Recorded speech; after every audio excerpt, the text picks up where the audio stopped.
동력 글밭 12월 1일 금요일 적폐의 비밀코드 5163 문재인 정권의 적폐 청산을 두고 정치 보복이라고 목소리를 높이고 있는 저들입니다. 목소리가 큰 만큼 저들이 저지른 죄값은 아마도 엄청날 것이라 짐작하게 됩니다. 하나하나 밝혀지는 국정원의 불법 비리가 그 상상을 뛰어넘는 곳으로 이어지니까요. 이명 박근혜 정권이 저지른 범죄 행위의 끝이 어디까지 다 있을지 참으로 궁금합니다. 나라답지 못한 나라를 엉망으로 만들었던 공작 정치의 핵심은 다음과 같습니다. 첫째로 백성들의 관심을 엉뚱한 곳으로 돌려 공작 정치의 환경을 만듭니다. 둘째로 서로 헐뜯게 만드는 갈라치기 수법으로 백성들의 힘을 분산시킵니다. 셋째로 합법을 가장하여 끝없이 자신들의 이익을 챙깁니다. 넷째로 국가 권력을 이용하여 끝없이 정권을 연장하려는 꼼수를 부립니다. 정치 공작의 결과는 이렇습니다. 이승만 정권이 저지른 무수히 많은 양민학살이 그렇습니다. 박정희 정권이 저지른 인혁당 간첩 조작 사건을 비롯한 대부분의 간첩 사건이 그렇습니다. 전두환 정권 때에 벌어진 칼 858기 폭파 사건도 의혹으로 남아 있습니다. 노태우 정권 때에 벌어진 강기훈 유서 대필 사건도 그렇습니다.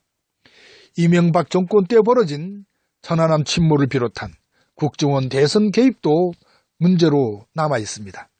지금 진행 중인 박근혜 참사도 다르지 않습니다. 무지런히 백성들은 감히 상상하지도 못할 엄청난 범죄가 이런 못된 정권에서 저질러졌습니다. 그런데 그 끝점은 어디에 다 있을까요? 서슴없이 이명박 정권의 대선 개입에 다 있을 것이라고 말씀을 드립니다. 그런데 명박은 왜 이런 엄청난 짓을 저질렀을까요? 대통령의 권한을 이용하여 상상을 뛰어넘는 온갖 부정과 비리를 마음 놓고 저질렀으니까요.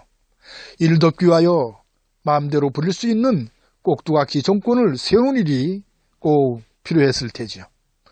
그래서 생각한 것이 바로 5163이라는 비밀 숫자요, 비밀 코드입니다.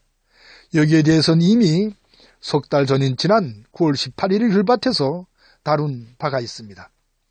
우연으로 꾸민 5163이라는 숫자에서 필연을 잃게 한 공작 정치에 대한 강한 의심입니다. 이 필연을 이유하여 우연을 꾸민 것이 바로 민간인 사찰이요 댓글 공작이라는 것이죠. 그러니까 국정원을 비롯한 국방부가 저토록 적극적으로 나서서 댓글 부대를 운영한 것은 박근혜의 51.63%라는 득표율을 모두가 수긍하게 하기 위한 연막에 불과하다는 점입니다. 결정적인 거짓을 이용하여 공작 정치의 환경을 만들고 갈라치기로 힘을 떨어뜨립니다. 그리고는 나라를 대상으로 삼아 욕심을 끝없이 채웁니다. 그리고는 꼭두각시 정권을 세워 음흉한 미소를 짓습니다. 그런데 오늘의 백성들은 분명히 어제의 백성들이 아니라는 사실입니다. 그 백성들의 작은 힘은 적폐 청산의 재단에 쓰일 막돌로, 이명박근혜는 적폐 청산의 재단에 쓰일 제물로 주저없이 바쳐질 테지요.